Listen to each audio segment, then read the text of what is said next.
I think I found one of the better strategies for this game as far as the setup and economy management. So in this game, there's about 4.5 rows of relics that you could possibly get per run in the demo, which kind of limits how far you can go, because essentially all you can buy after that are items, which are very helpful, and I'll get into that in a second. But basically for this run, I use Paladin Dude, Bard Dude, Necro Dude, and Franken Dude, along with Cleric Dude. The order that I initially got everybody in was Cleric Dude, then Paladin Dude, then Bard Dude, then Necro Dude, then Franken Dude. What this allows you to do is, as long as you get the right relics early on, you can kind of just continuously do the hardest fight and then hopefully incur no losses of both items and dudes. As far as losses go for economy management, obviously you want to do the hardest fight physically possible, invest all of your money, and then not waste any dude juice, and then also not waste any items. And that's kind of the order that you want to use things at. So if you have to use an item, you should use an item. Essentially, the hierarchy of managing your resources and items is going to depend on the main aspect of this strategy, which is saving all of your money, doing the hardest fight, investing all your money for the late game. And this has a little bit of RNG involved in terms of the setup that you get, as well as the items that you buy or are given, basically, because there are certain items that are stronger than others. I've done a couple 120 runs and a bunch of 110s and 118s, but I still don't have the experience to know which items are foundationally better than others. But I will say that initially, sustaining and not incurring losses is the best way to not lose any money and have more money in the long run. Because if you're always doing the hardest fight and you're always investing all your money, for the most part, it will end with you gaining quite a bit of money. The main strategy that I used in this run, which wasn't perfect, I nearly cleared 123, but that wasn't quite there. There was some optimizations that I could have had in the long run, thinking back, but overall, I think that I did pretty well for kind of learning and figuring things out as I go. Eventually, you will just only be refreshing and buying items, so maxing out all of your relics as soon as possible is obviously the best thing you can do.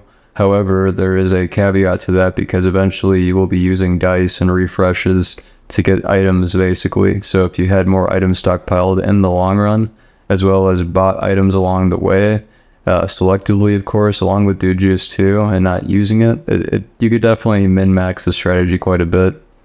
And then I also know now in 123, basically I just need to spam dude juice from the start non-stop. There's really nothing else you could do. Maybe you want to take the lightning stun initially if you have the relic for it, which you will if you do it the right way. However, I think that if I had spammed dude juice from the start and just tried to play numbers out longer, I might have been able to get to 124, but I'm still not quite sure. I will say Cleric Dude was great in the start. However, he definitely had a significant fall off when it came to the final rounds there. He did very little impact for the entirety of the last fight. And Paladin Dude and Franken Dude were the only ones really managing to contribute, along with Necro Dude for just the total number of deaths. And then Bard Dude was substantially worse throughout the entirety of the entire run, basically, until that last fight when he was managing to stay alive and do more damage than anybody else, just because of the fact that he was managing to stay alive and evade attacks, which after a certain point was kind of the only way to survive. So I've definitely learned quite a bit on this run, and there's a lot that I can do to make it better, of course. But if you want to get to 123 or hopefully surpass 123 with this setup, the main relics that you're going to want to get are just for sustainability predominantly. And there's different levels to that. I still don't know which ones are better than others. I'm still kind of working that out. I don't want to give you false information. As you go along and do more runs, you'll kind of figure out which is better than other things, and which ones you want to prioritize, and which ones are worth settling for, and which ones are entirely not worth getting at all until later. It's just kind of a learning process, and then min-maxing might help you get to 124. But honestly, for the game being at where it is, it's not too important, because eventually there will be more relics that you can buy overall, as well as, changes to setups and new things getting added. So I wouldn't worry about it too much, but for now, this is a pretty good place to aim for if you want to try it. I encourage you to try different builds though. Obviously, Necro Dude, Franken Dude is a very strong build.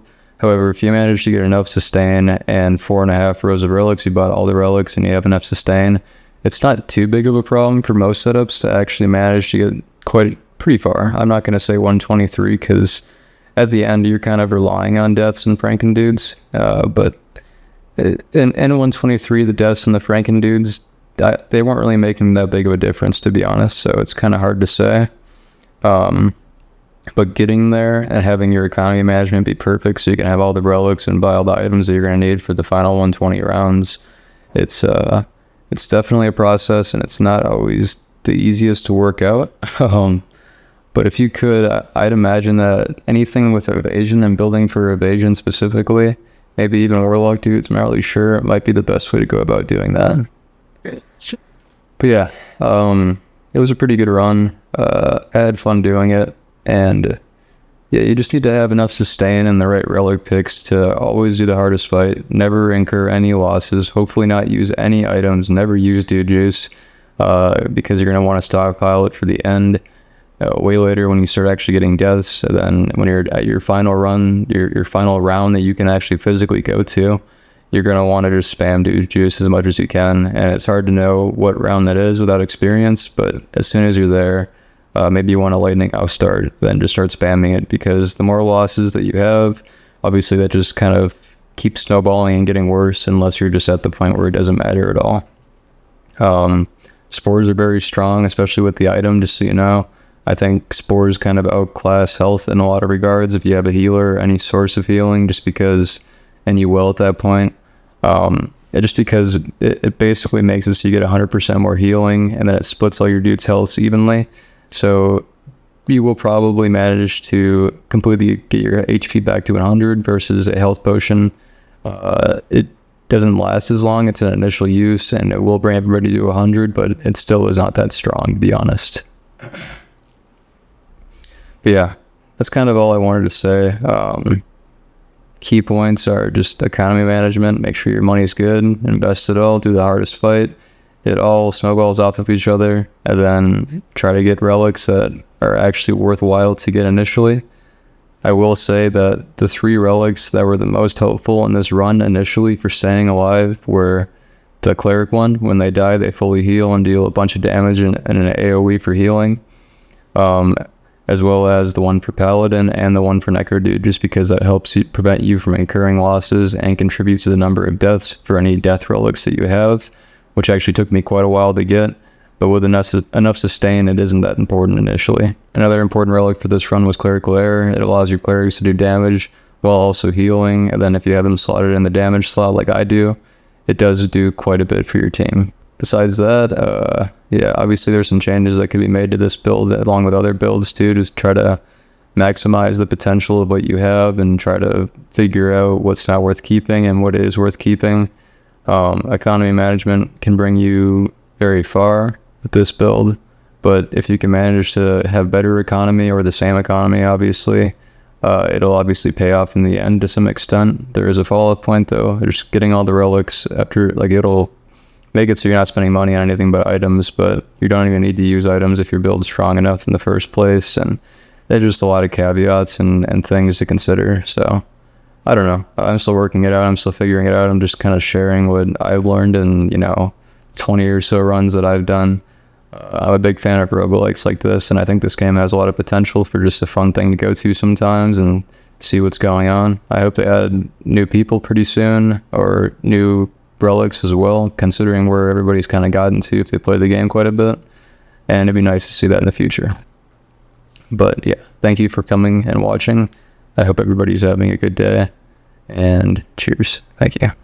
Oh, and before I go, there's one more thing that I wanted to add to. As I was playing this, I was watching a Moist Critical video, if you know who that is. It's pretty ironic too, because at the same time that I was doing this build, he ended up doing the same build that I was in the video that I watched. And just to preface how important economy management is, he had, I'm not going to say bad economy management, but his relics that he managed to get, I'm not even going to say picked, because it's not always your fault. It's just kind of luck of the draw, especially when you know about as much as people do right now. It's just the relics that you get, the number of people that you get, and then your ability to take the hard fights and just have better economy is the difference maker. I don't remember the last round he got to. I think it was like 114 or something like that. But he had nowhere near having all the relics. So yeah, that economy management adds just a little bit more. And then I forgot to mention this earlier too. Another thing that I want to add is that when you have basically the easy fight or the hard fight, right? You have either like 100 basically, and then like 50 to 90 more is what you get for the hard fight, right? So basically the way that you want to calculate it is, okay, I'm getting 50% more money for this fight. If you're using items in that fight, it's kind of not worth it unless you have the item relics, which in my opinion you really shouldn't have early on unless you're running some strategy that I just don't know about. But yeah, you got to calculate it that way, because if you're using dude juice just to do a hard fight, then it's just not worth it. You're wasting resources on trying to get more money, and that's not logical. It doesn't make sense. So just try to keep that in mind when you're using items or dude juice, or you think that you're going to need it for a fight. Obviously taking hardest fight every single time isn't viable with every strategy or every setup, but managing your economy is the most important thing. So like, even if you take the easiest fight for the majority of the ones that you actually do, if you have money saved up and you can sustainably do those things without incurring losses, the dividend for investing is twice as much, which is much better than 50 to 90%. 90% is kind of a caveat. That's like way towards the end. I think it gets to like 90 extra, but I think it's still only a percentage more of how much you're getting. I think it might be like 80% or 90. It might be 90%, but it's not that much more. You're getting 90 more money. So percentage wise, it might be like 30%, 50% still, something like that. But anyway, what I'm trying to say is like, try to calculate basically how much money that you're getting or expending for what you're doing. Because even if let's say that you had 10,000 credits or dollars, whatever they are in this game, right? And then you invest all of those, and then after that you're taking the hardest fight and you're incurring losses, right, over and over again, and then you're using money on dude juice and all these things, and you might even lose. And like, basically for that duration of the fights that you're doing, if you did the hardest fight every time, you're getting 50% more, while the investment is gaining twice as much, which is 100% more. So just bear that in mind. Obviously min-maxing, best setup that you can physically get for any build, really. You're gonna want it hardest fight, invest it all. But there are ways to play it and utilize certain builds, because it's fun to try new things. It's kind of boring just to do the same thing over and over again.